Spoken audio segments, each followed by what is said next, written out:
Good morning, everyone, and welcome to SportsCenter Coast to Coast. I'm Cari Champion here on the West. Another superstar heads home, D-Wade to Chicago. Shocking? That's a question. Caron Butler joins us now to talk D-Wade. You saw that he co-hosted Live with Kelly this morning, and he was, I think, candid and honest. He seemed to be very fair about the decision and just muted, like, oh, it was a tough decision. I can't believe it. It's surreal. All the words that I was thinking when I heard the news. So your first reaction when you hear that D-Wade is no longer a member of the Miami Heat family? Wow. Right. The drama of it all. D-Wade wants his money, and now it seems that he has narrowed his suitors by asking for his money. He told the Heat organization that he's not taking a hometown discount like he normally does. Brian Windhorst, our NBA insider and reporter, is here with us now. So, Brian, what are you hearing about this deal getting done? Well, it's going to come down to today, probably, Cari.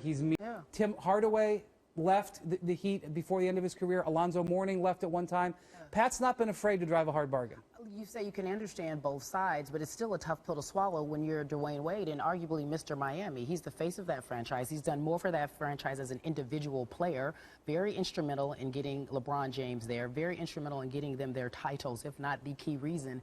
So you can understand why he wants to get paid. What needs to be done to get him his money? You give us the latest, if need be? I'm sure there will be news today, all right. So we'll see. We'll keep you posted. Thank you so much, Brian Windhorst. I appreciate it. He's going to explain to us. You hear Brian talked about what's happening surrounding this entire negotiation. Now they're at a standoff, if you will, angry with one another, he and Pat Riley.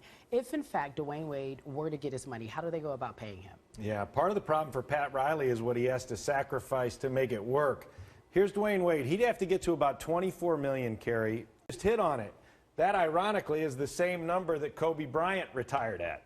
He had $25 million, and you know what happened out here in Los Angeles. So this is a trick bag. Circumstances. Similar. In terms of what he's not gonna bankrupt the roster, and they're not gonna have any players. The Lakers were already on the beginning of starting a new franchise, right? True. So you have Chris Bosh, you got Hassan, you got Goran.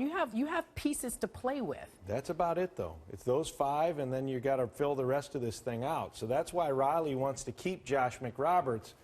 But don't forget this question mark: his health. Yeah. Is he going to be here? Is he going to be able to play?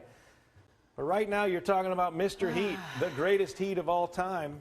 And how do you figure out a way to make it work? I think they will. I don't think he's going to Denver. I don't think he's going anywhere. I think he'll be back. Look, I hate to count another man's money or another woman's money for that matter, but let's look at all these big deals that have been happening around the league over the weekend. Yep. We're just watching these numbers, and we're like, really, 50, 30, 72? We're giving out millions.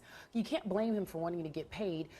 At the end of the day, all this that we're seeing in terms of NBA contracts, will this bankrupt teams in the long run, almost like the housing bubble? Will we watch things burst? On the Dwayne Wade ask, it's a lot harder for him to give back and give more when everybody else is getting paid, right? So, particularly when Tyler Johnson, his teammate, who only played 30. D-Wade and the Heat will work it out. If not, can we see him in Denver? No. No way. I can't see that. Come on, really? You gonna go to Denver, Dwayne, for a couple extra $1 million? They'll figure this out. Go 50 million is hard to turn down. I wouldn't.